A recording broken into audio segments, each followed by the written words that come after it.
దాంట్లో కంచారులు కంచారులు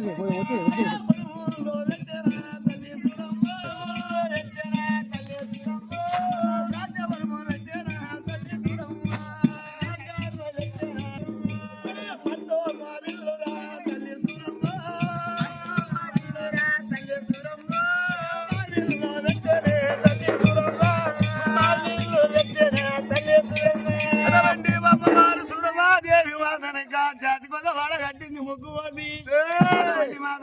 జాతికి ఒక వాడ కట్టి 4 దూలు పెట్టి 2 చెరువు కట్టి అటువంటి ఇంకా మిట్టలు చూసి మాదనక చెరువులు చెట్లు మాదనక